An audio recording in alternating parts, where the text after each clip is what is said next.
Es wird geschätzt, dass etwa 60% der in Hollywood Beschäftigten jüdisch sind. Alle großen Filmschmieden wurden von Juden gegründet und befinden sich auch heute noch in jüdischer, oder sollte man sagen, pseudo-jüdischer Hand. Die restlichen Leute, die in Hollywood tätig sind, gehören den Freimaurern, Scientology oder anderen Gehirnwäsche-Organisationen an.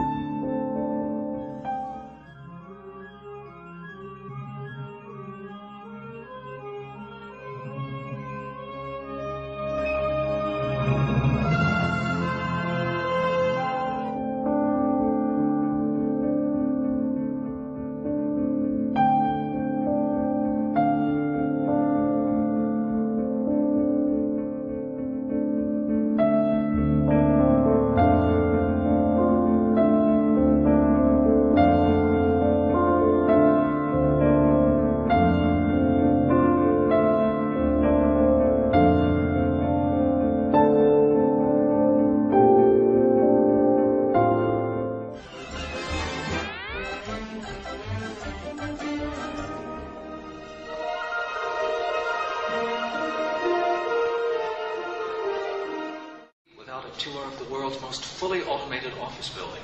Mike Clamp, premier Regency Trade Center and Retail Concourse, headquarters of Clamp Enterprises and home of CCN, Clamp Cable Network Television.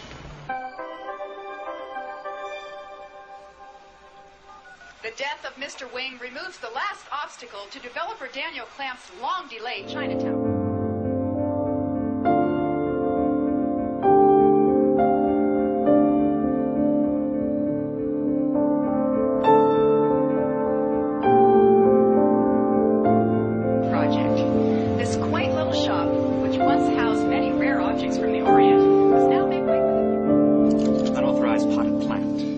I spoke to him about that plant weeks ago. I talked to you about that plant. Well, I know I was going to do something, but...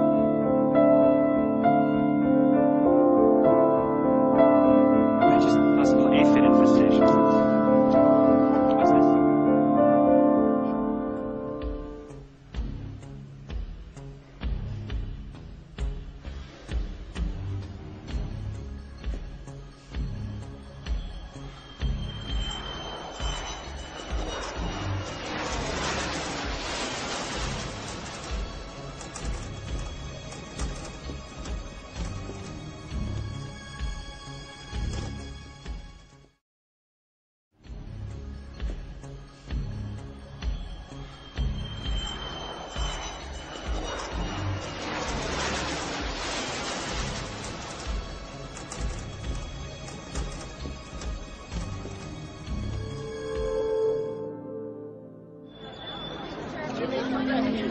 Officer, just let us in there. We'll take the responsibility. Get it, lady. Most...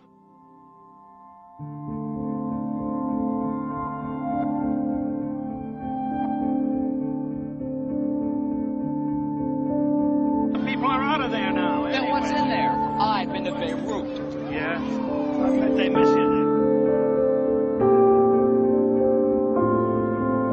And what's more interesting is the producers, the magicians, you might say, who understand and have a full grasp of what is to be conveyed to the audience, what messages must be imprinted in them, in their minds, and he knows the techniques and how to do this perfectly, the perfect science. So Hollywood, this amazing industry, Hollywood is called the Holywood. The Holywood, of course, is the staff of the Magi, of the Magus, the Grand Magus, in the occults. He waves a wand, and everything is altered, changed. He casts a spell. And it's portrayed even in the cartoons with Mickey Mouse with his little wand. He's dressed like the wizard. Little stars, 5-pointed stars, come from the wand. And in the ancient Middle Eastern legends, all the holy men there had their staff. We even find it in the Old Testament as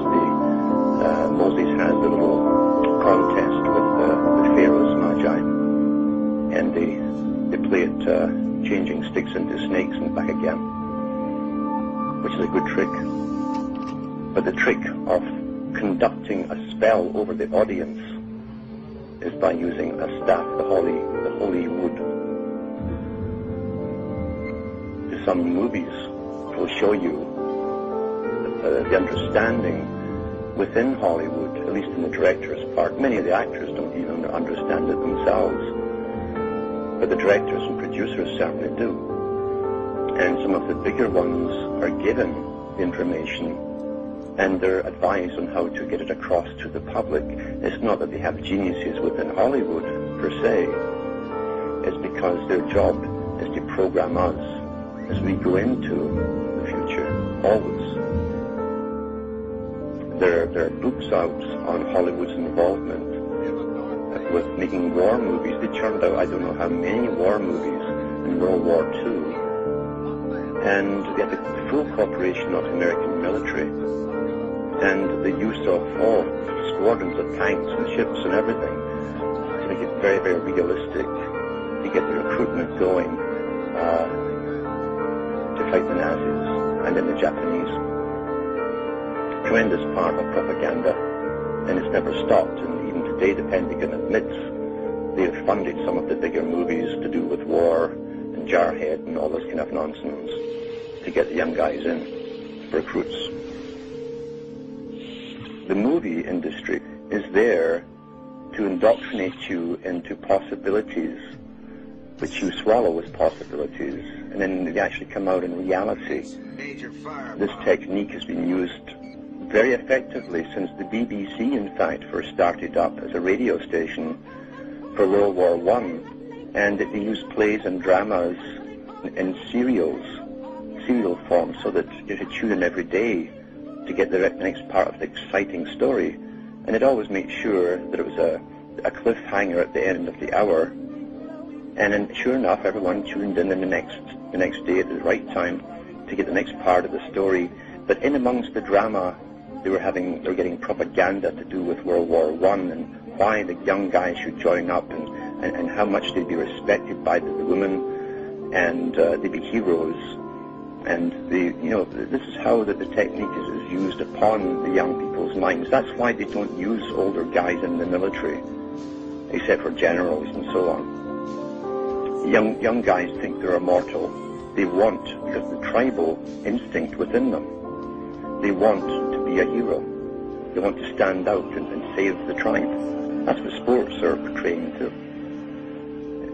That which you see in a movie form becomes acceptable subconsciously, so that when it comes in reality, you don't react to it. You're familiarized with the idea. And in the movie, of course, it's always presented as a necessity. And in other words, all the bugs have been ironed out subconsciously in your mind for you. It's been downloaded into you, the whole idea, and why it's done.